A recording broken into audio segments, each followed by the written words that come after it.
Assalamualaikum Dastelita, jumpa lagi dengan aku Neneng Fani. Kali ini aku mau bikin tutorial keju mozzarella lagi loh. Tapi kali ini sedikit berbeda karena warna kejunya nggak putih loh, melainkan warna-warni pelangi yang cantik dari bahan pewarna alami dari sayur dan buah. Nah, buat Dastelita yang mau masak bareng aku, please banget untuk subscribe dulu channel ini. Dan jangan lupa untuk aktifkan lonceng notifikasinya supaya selalu bisa masak bareng aku. Nah, sudah subscribe? Yuk masak bareng aku. Oke, kita simak bahan-bahannya. Ini saya siapkan 5 liter susu sapi, 2,5 sendok teh sitrik asid, 5 ujung kuku rennet, 25 sendok makan air mineral, dan 5 sendok teh garam grosok. Seperti biasa, kita awali dengan pasteurisasi susu sapi hingga ke suhu 65 derajat Celcius. Setelah itu, pertahankan suhu selama 3 menit dengan api yang sangat kecil. Setelah itu, dinginkan secara cepat hingga suhu 30 derajat Celcius. Biasanya saya menggunakan air mengalir, baskom yang dialiri dengan air mengalir hingga suhunya turun sampai ke suhu 30 derajat Celcius. Tahap selanjutnya, saya sudah menyiapkan beberapa pewarna dari tumbuh-tumbuhan, warna hijau pandan, warna kuning kunyit, warna orange wortel, warna pinknya dari buah naga. Dan susunya juga sudah saya bagi ke tempat kecil-kecil masing-masing 1 liter. Nah, ini diberi warna dan diaduk rata ya. Jadi warna hijau menggunakan pandan, kemudian ada warna pink menggunakan sari buah naga. Oh ya, pewarna ini saya siapkan masing-masing 50 ml saja untuk setiap 1 liter susu ya. Jangan lupa untuk diaduk rata. Nah, setelah tercampur rata, disisihkan dulu, lalu kita beralih ke warna-warna selanjutnya hingga semuanya selesai. Ini warna kuning saya pakai air perasan kunyit ya. Jadi kunyitnya diparut, terus dikasih air sedikit lalu diperes gitu. Nah, emang kalau pakai pewarna alami memang warnanya tidak terlalu terang ya teman-teman, tapi nggak apa-apa lah ya, yang penting aman. Seperti itu teman-teman. Kita lanjut dengan warna-warna selanjutnya ya. Nah, setelah selesai pewarnaan, lalu kita ke tahap selanjutnya yaitu pemberian sitrik asid. Seperti biasa ukurannya setiap 1 liter susu kita kasih sitrik asid setengah sendok teh, lalu dilarutkan dengan air mineral sebanyak 2,5 sendok makan. Aduk-aduk hingga larut, lalu tuangkan ke susu yang sudah ada pewarnanya tadi. Aduk-aduk hingga merata ya Dastelita. Lakukan ke semua warna. Jadi ingat-ingat, takarannya adalah setiap 1 liter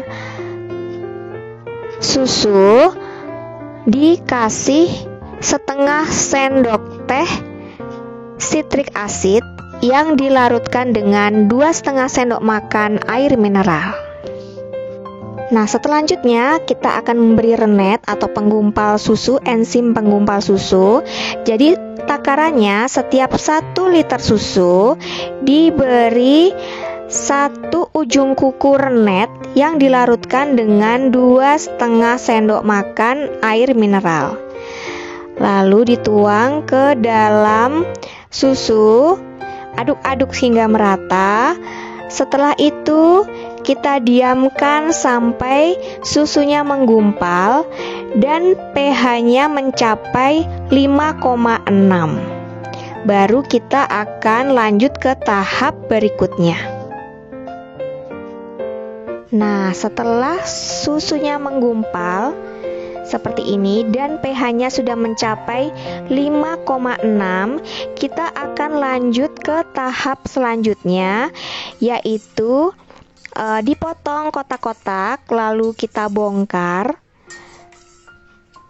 Setelah itu kita akan panaskan susunya hingga mencapai suhu 42 derajat Celcius dengan api yang kecil aja. Tujuannya adalah supaya air whey yang terperangkap di dalam curd atau gumpalan susu itu akan keluar. Seperti itu, Dasterlita. Semoga cukup jelas ya sampai di sini. Kalau ada pertanyaan, bisa coret-coret di kolom komentar. Oh ya, jangan lupa untuk subscribe ya. Oke, setelah semuanya direbus selama sampai ke suhu 42 derajat Celcius, lalu pisahkan curd dengan air whey-nya. Seperti ini jadinya nih teman-teman ya. Ini adalah curd-nya, sudah dipisahkan dari air whey-nya. Setelah itu kita beri garam. Nah, setiap 1 liter susu tadi, garam grosoknya atau garam non-yodium itu kita beri sekitar 1 sendok teh. Atau misalnya suka asin bisa ditambah lagi ya. Tapi kalau menurut saya untuk 1 liter susu 1 sendok teh garam grosok itu sudah cukup. Nah, setelah itu lanjut ke tahap pengulenan. Curd-nya disiram dengan menggunakan air panas yang mendidih, lalu diulen hingga bisa mulus. Nah, kurang lebih pengulenannya seperti ini nih Dasterlita. Jadi agak dipencet-pencet kayak gitu supaya panasnya itu merata. Nah, baru dia akan mulur seperti itu Dasterlita. Jadi memang harus sabar sekali ya. Ini seperti ini masih menggumpal karena memang panasnya belum merata, belum merasuk sampai ke dalam-dalamnya. Nah, kalau sudah merasuk dia akan mulus, mulur seperti ini. Nah, semoga bisa jelas ya. Nah, bisa Dasterlita lanjutkan, lihat di tahapan di warna-warna selanjutnya. Lakukan semua hingga warna-warnanya selesai ya Dasterlita. Uleni seperti ini menggunakan air panas mendidih. Jadi hati-hati terkena air panasnya ya. Wah, ini memang luar biasa saat pengulenan ini memang benar-benar kayak challenge, kayak apa sih ya, tantangannya ya di sini gitu. Karena di terakhir ini kita akan ulen menggunakan tangan supaya untuk air whey-nya bisa keluar secara sempurna. Nah, setelah ini baru langsung dimasukkan ke dalam loyang atau ke dalam cetakan. Gitu Dasterlita, gimana?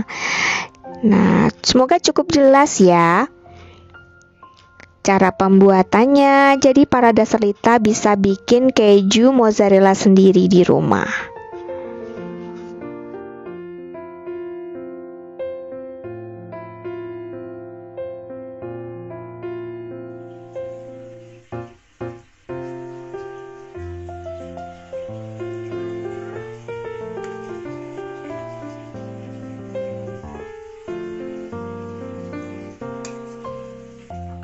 Nah, kalau udah seperti ini bisa langsung dimasukkan ke dalam cetakan, lalu dimasukkan ke dalam freezer dan siap diaplikasikan ke aneka masakan.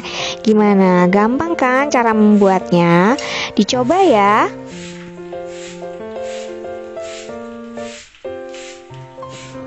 Oke, segitu dulu tutorial kali ini. Semoga bermanfaat.